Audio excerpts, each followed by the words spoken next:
I can't tell you how many times I've spoken to somebody who's come off a sales call and they've said to me, Ollie, the prospect, they didn't have the money, they couldn't afford it. And I've said to them, oh, how much money did they have? And they've been like, I don't know. And I'm like, right, well, so how do you know they couldn't afford it? It's like, I guess I didn't. And this is the problem, right?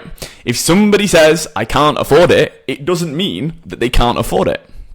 People say stuff like this all the time, like, I don't have the money right now. I don't have $5,000 right now. It's expensive. I can't afford it. Can you split the payment up? Can you do the work for me for free for months and then I'll pay you like somewhere down the line? Can you do anything to help me with this? Right? These are all very common things. Money objections are super common in sales. It's universal, right? So the way to get past this is to figure out how much money somebody has, right? And you don't just want to ask directly. You need to be a bit more tactical, a bit more strategic in how you do this. And this is going to be walking you through exactly how I do it, and it works. So let's just say someone has said something to the effect of, they don't have the money, it's expensive, that kind of thing, right? This is kind of where my head's at. So I'm thinking, are they actually sold? This is what a retie is. Check in, like, do you actually think this is going to get you to where you want to go? Is there any competition? Like, are they comparing the price to anything? Or are they just saying it's expensive? And also, I want to kind of get a read on how much money they've got without asking them directly, because we've not built that level of trust yet. So this is kind of what it would sound like. So either I would go straight into the retie. So I'd say, hey, John, like, totally happy to talk financial options with you in a moment. I guess my question for you now would be, do you actually think this is going to get you to your goal? And the reason we do this is because if we start throwing flexibility out there and payment plans and that kind of stuff, we're losing leverage, we're losing power in the conversation. And if they're not sold, then it just won't be landing in the same way, right? Whereas if they're sold 100% and they're dying to do this and they just need a bit of flexibility, when you do give them that flexibility, they're going to take it like instantly, right? So it depends on the situation. So if someone's like, it's quite expensive, I might go straight into the competition question. Like, okay, in terms of thinking it's expensive, are you comparing that to anything in particular? Also, I might say, if they say it's expensive, I might be like, okay, in terms of thinking it's expensive, are you saying like it's more than you can afford, or more than you just more than you thought, right? Because if they say it's just more than I thought, then that gives me a hint that they've got money. They may have the full amount, but they're just a bit like, whew, this is expensive. Maybe they're a bit fearful, which is totally fine. If they say it's a bit more than I can afford right now, then it's like, okay, again, I don't know how much money they've got, but it's not enough. They don't have enough to cover the full price.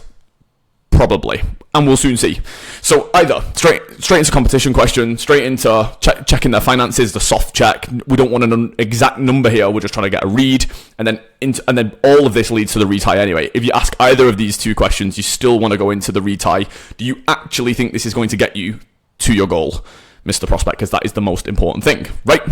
If you watch my time to think about it video, you'll soon see this is much the same kind of process, and you may have actually already gone through that process and then revealed the money objection and then have to go through this entire process again.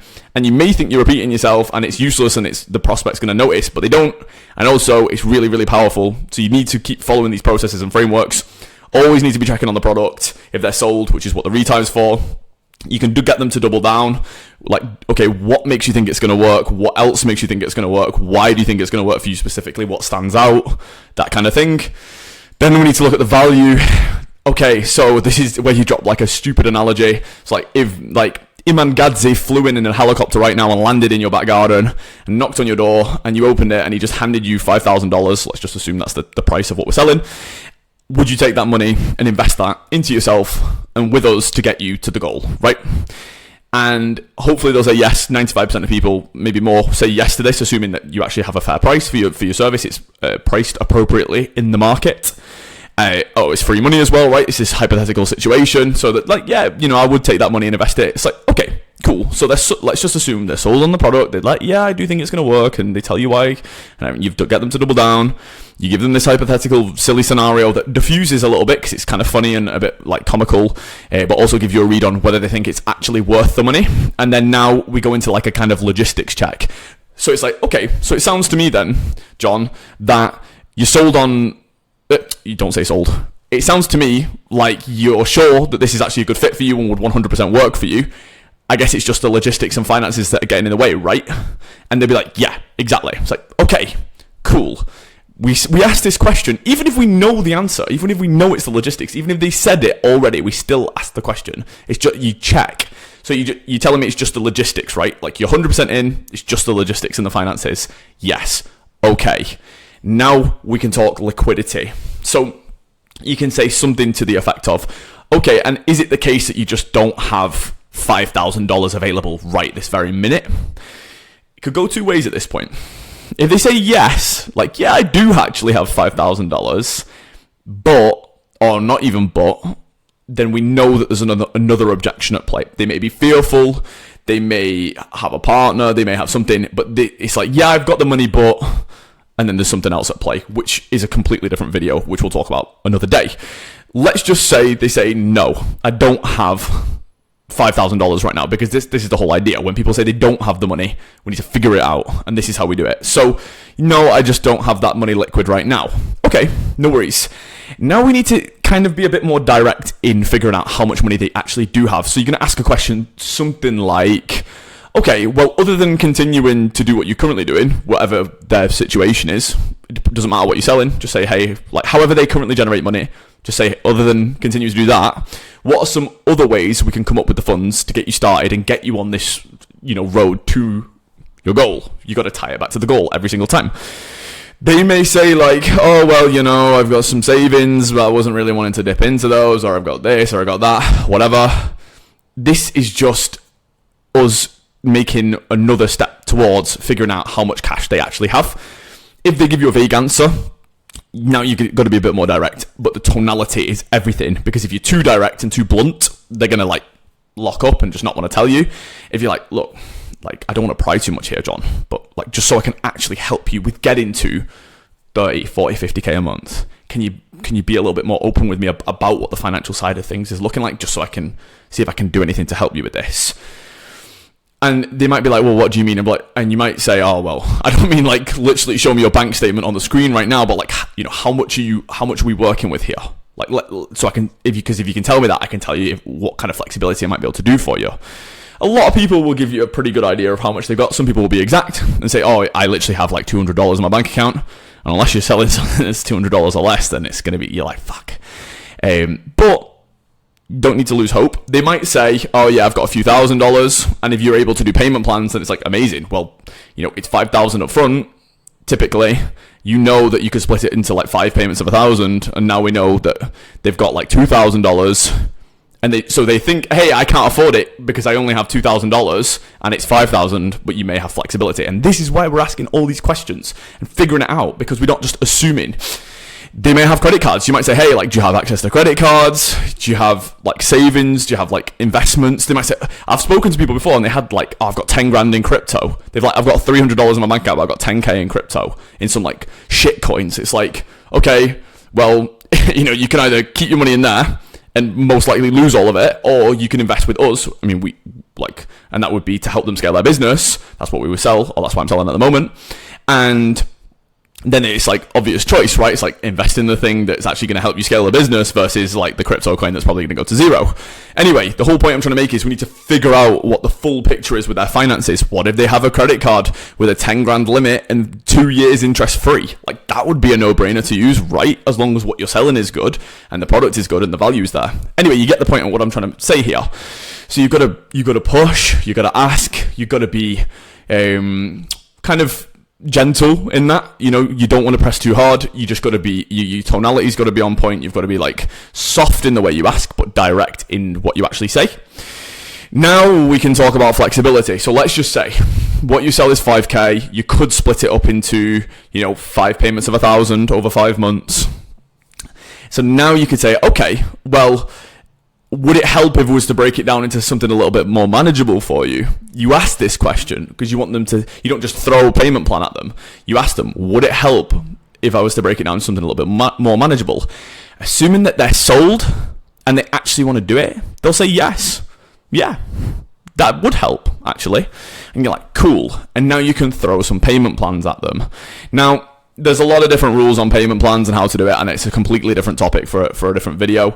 But basically, let's just say they've got $2,000 and you're charging $5,000, and you could split it up into $1,000 over 5 months. You should be optimizing for cash collected, right? So instead of saying, yeah, we can split it into 5 payments of $1,000 a month for the next 5 months, you might say, well, we could do $1,500 today and then split it up into whatever the remainder is divided up over the 4 months after. So like $3,500 divided by 4, whatever that is. I don't know what the maths is, but you get the idea. You're optimizing for cash collected. You're not just saying, yeah, you can pay $1,000 now and $1,000 next month, because who knows where they'll be next month? Who knows what will happen?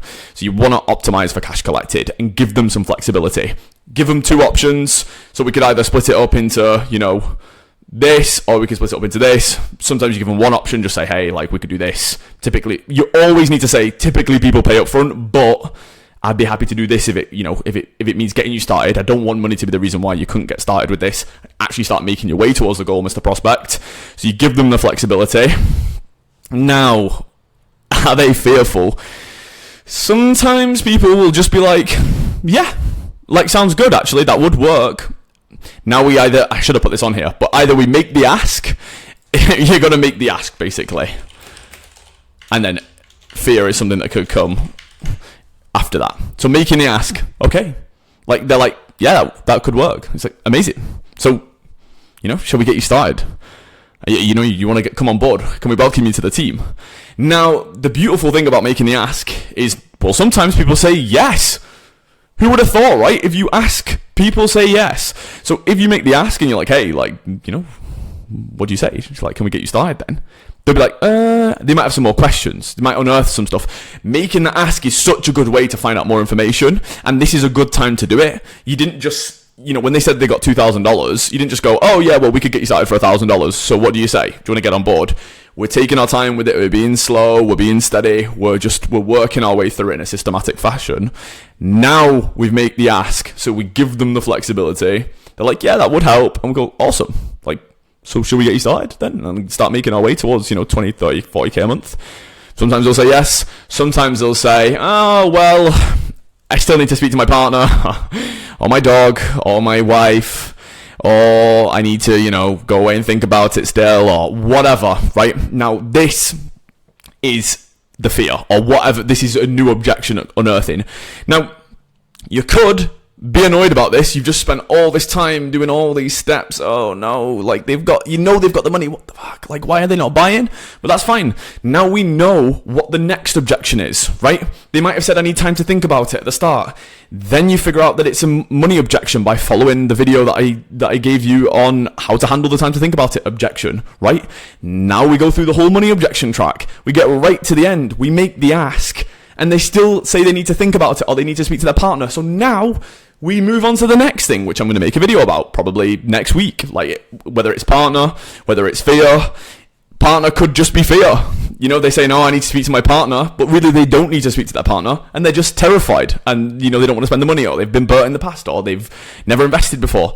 The whole point I'm trying to make is, by being systematic, by going through these things in this kind of fashion, we unearth everything as it comes, and then we can then handle it as it comes. So at this point, either they will say yes, and that's great, deal done, or you've got another thing to deal with, which is great because now you can deal with it and you can start making your way even closer to closing the deal. Sometimes it takes hours, and that's okay because eventually they say yes, hopefully, and you close the deal and you make yourself some money.